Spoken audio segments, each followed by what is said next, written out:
The air in the small classroom was thick, heavy with the damp chill of early evening, the kind that clung to coats and seeped into bones. Outside, the streets of Leningrad whispered of emptiness, their cobblestones slick with frost and the distant rumble of artillery faint but ever present. Inside, a dozen students pressed close around their teacher, eyes wide, hands clenched, hearts racing with a combination of reverence and fear.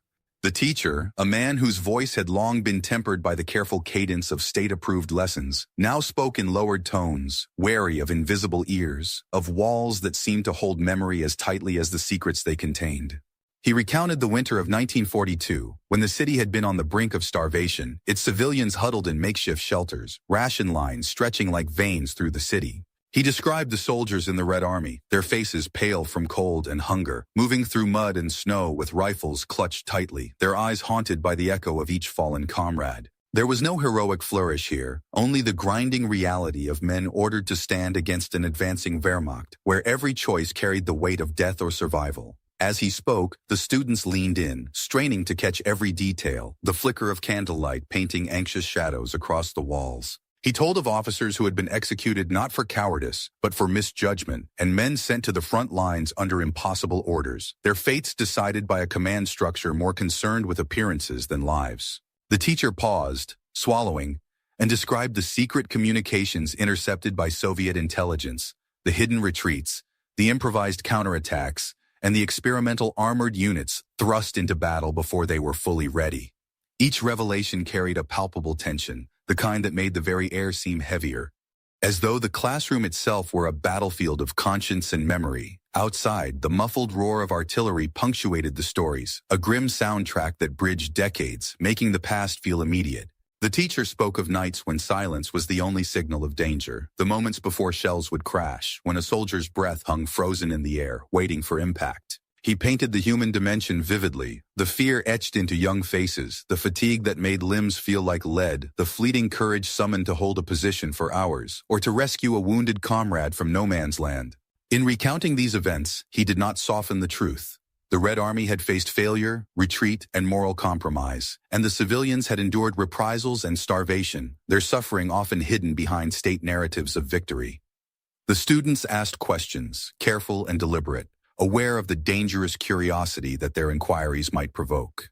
Each answer revealed not just the brutality of war, but the psychological weight carried by those who had to make impossible decisions. He spoke of commanders who gambled with lives, of units stranded without reinforcements, and of soldiers who, in moments of quiet between assaults, confronted the full horror of what had been demanded of them.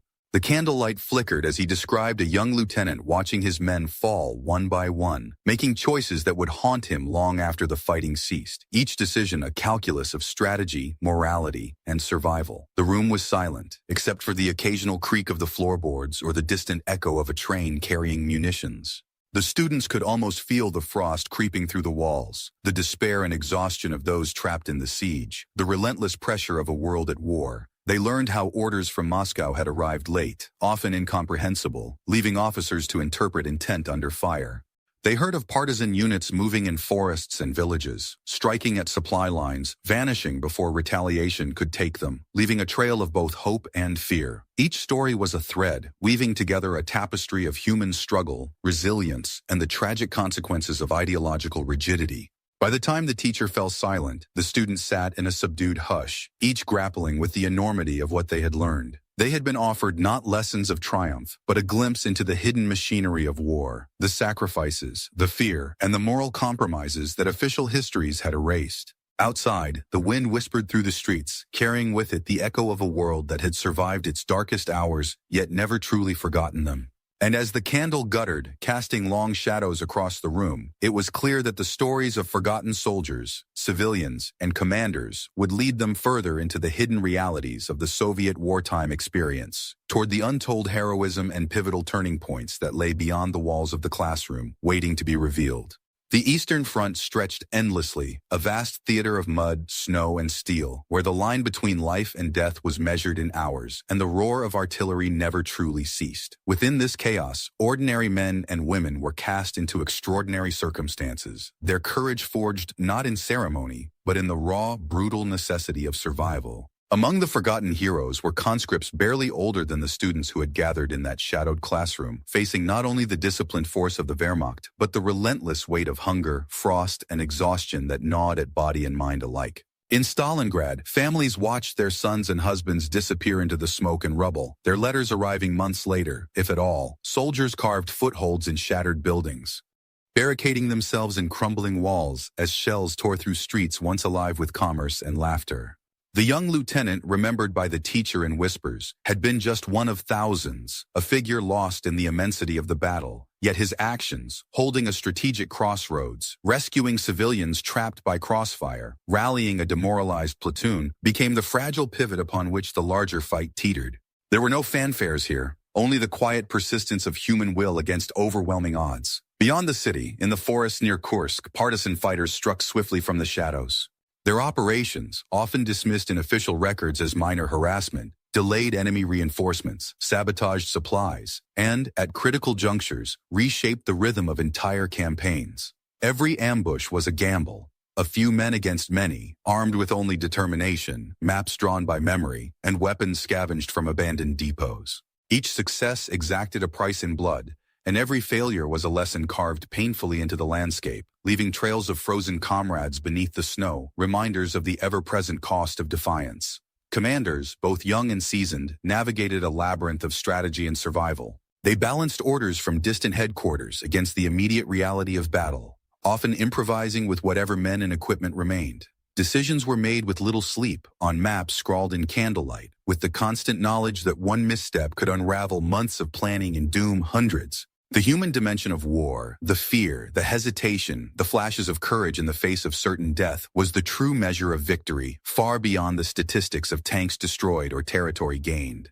In quiet moments, soldiers wrote letters home, chronicling not just the tactics of battle, but the fracture of humanity they witnessed. They described the civilians scavenging amidst ruins, the faces of children hollowed by hunger, and the fleeting moments of compassion that punctuated the relentless brutality. These writings, often hidden or lost, formed a counter-narrative to the grand histories, offering insight into the psychological toll of a war fought on every conceivable front, physical, moral, and emotional. The teacher's voice from the classroom had brought these stories to life, but now the viewer could almost feel the cold mud underfoot, the sting of frost in a soldier's lungs, the deafening silence before a shell struck, and the fragile triumph of a defensive line held against impossible odds. It was in these untold acts, the rescue of a wounded comrade under fire, the capture of a key bridge, the silent watch of a sentry in sub-zero nights, that the true heroes of the Eastern Front were revealed. Their courage was quiet, unsung, and often recorded only in whispers, yet it shaped the course of battles that would decide the fate of nations. The war was not simply a clash of armies, but a crucible of human endurance, where every small act of bravery reverberated across the broader theater of conflict, leaving traces in both the landscape and the collective memory of those who survived. As the camera would linger on the snow-swept ruins, on the exhausted faces of soldiers, on the glimmers of defiance in civilian eyes, the narrative unfolded not as a chronicle of victories and defeats, but as a study of resilience and moral courage. The students who had circled the teacher in that classroom were learning not just history, but the human story behind it, the decisions, sacrifices, and endurance that textbooks had never captured. And as these stories of forgotten heroism took shape, they naturally led into the next hidden dimension of the war, the secret weapons, the clandestine strategies, and the innovations born out of desperation that would tip the balance of conflict and alter the course of history itself. Beneath the chaos of the front lines, far from the eyes of civilians, and often hidden even from most commanders, the USSR waged a parallel war of ingenuity and secrecy. In dimly lit factories and remote research stations, engineers, scientists, and soldiers worked tirelessly to turn desperation into innovation, their hands stained with grease and ink, their minds racing against the clock of an advancing enemy. Here, experimental tanks, improvised artillery, and secretive aircraft prototypes were conceived, tested, and deployed under conditions that would have broken lesser spirits. Every new device was born of necessity, a response to the unrelenting pressure of superior enemy forces and the vast scale of the conflict. The development of armored vehicles, for instance, often unfolded in makeshift workshops, where raw steel was cut, welded, and hammered into forms that engineers hoped would withstand artillery shells and machine gun fire. Crews trained with incomplete manuals, learning through trial and error, aware that failure meant not just the loss of machinery, but the death of the men inside. Each launch of a prototype onto the battlefield was a calculated risk, the thrum of engines and the screech of treads echoing through forests and rubble-strewn streets, a visceral testament to human ingenuity under pressure. Elsewhere, clandestine programs tested aerial designs meant to outmatch the Luftwaffe. Pilots flew under cover of night, navigating through frostbitten skies and mechanical uncertainties, each sortie a silent duel with fate. The danger was compounded by the secrecy demanded by state authorities. Details of these experiments were known only to a handful of engineers and commanders, their existence often erased from official records to protect both the projects and the reputations of those involved. In letters and journals, hidden from scrutiny, some men recounted the terror of launching a prototype with unproven armaments, the shuddering impact of a misfired shell, and the faint relief when innovation survived the crucible of combat. Artillery advancements followed a similar path. In the forests of Belarus and along the Volga, engineers constructed hidden emplacements and mobile batteries designed to strike the enemy unexpectedly. Camouflage was as vital as firepower. Trees were felled and rebuilt, trenches dug and concealed beneath snow and foliage, each emplacement a delicate balance between concealment and lethal effectiveness. Soldiers operating these secret positions learned to move silently, to anticipate enemy patrols, and to fire with precision, understanding that a single miscalculation could expose months of labor and cost countless lives. But the human dimension of these secret programs was never absent. The engineers, often in their 20s, labored in frigid workshops, their eyes bloodshot from sleepless nights, driven by a mixture of fear, duty, and grim hope. Soldiers manning experimental units faced the anxiety of untested technology, knowing that mechanical failure could be fatal. The front lines were unforgiving, yet innovation surged, fueled by necessity and the stark awareness that survival of both men and state depended on ingenuity. The classroom students had heard tales of courage and endurance, but here, courage took a different form, a willingness to confront unknown dangers, to trust in fragile machines, and to act with calm precision in the face of potentially catastrophic outcomes. As the teacher described these hidden programs, the students could almost see the frost-covered metal of tanks rumbling across frozen rivers, the shadowy figures assembling artillery pieces beneath camouflaged netting, and pilots straining to maintain control of aircraft that shuddered with the uncertainty of human invention. The narrative was not one of triumph, but of relentless struggle, of human and mechanical resilience intertwined, of the quiet heroism that often escaped medals and official recognition.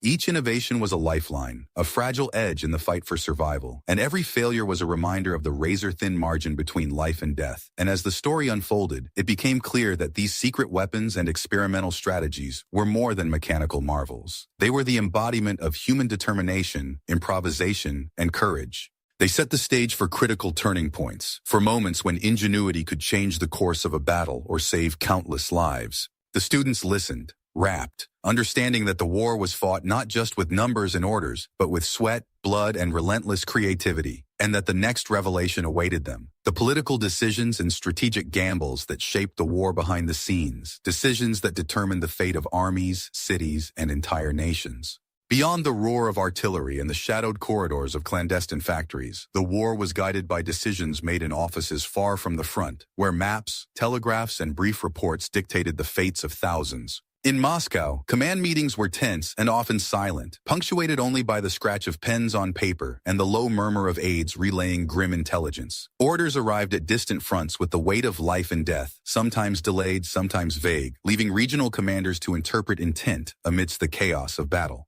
Each dispatch carried not just tactical instructions, but moral consequences for civilians and soldiers alike. The teacher described how entire villages became pawns in these strategic calculations, requisitioned for supplies, transformed into makeshift hospitals, or evacuated under strict timelines that often failed to protect the vulnerable. Families were uprooted, their possessions abandoned or confiscated, forced to march through snow and mud to safer zones, only to confront new dangers along the way. The human suffering of these movements was immense, yet the official narrative rarely recorded their agony, instead focusing on victories, propaganda, and the stoic heroism expected of Soviet citizens. Commanders themselves bore an invisible burden. They balanced the risk to soldiers against the necessity of objectives, knowing that hesitation could mean collapse and that rigid obedience could mean the loss of life. At times, local commanders defied orders to spare civilians, to regroup exhausted units, or to delay assaults until reinforcements arrived, often facing reprimand or worse for their moral discretion. The war was as much a test of conscience as of skill, and these clandestine choices were part of the forbidden history rarely acknowledged. On the political stage, decisions were often made under pressure from multiple fronts: German advances, Allied diplomacy, internal party expectations, and intelligence reports of enemy movements. Each choice rippled outward, influencing strategies across hundreds of kilometers, shaping the ebb and flow of entire campaigns. The teacher explained how one seemingly minor directive in order to hold a river crossing or to reinforce a particular sector could trigger a chain reaction affecting supply lines, morale, and the survival of civilians caught in the crossfire. The human dimension of these political maneuvers was never abstract. It was tangible in the frost-bitten faces of conscripts, the hollow eyes of children, and the weary resignation of mothers and elders forced to endure deprivation. Cities were left in ruins, their populations decimated, infrastructure destroyed, and social fabric torn apart. Yet within these ruins, traces of human resilience emerged. Partisan fighters who returned to rebuild villages, soldiers who carried letters of comfort to families, and local leaders who improvised governance under the shadow of uncertainty.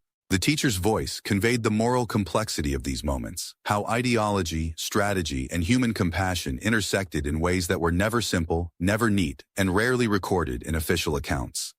The classroom fell into a hushed reverence as the students absorbed these lessons.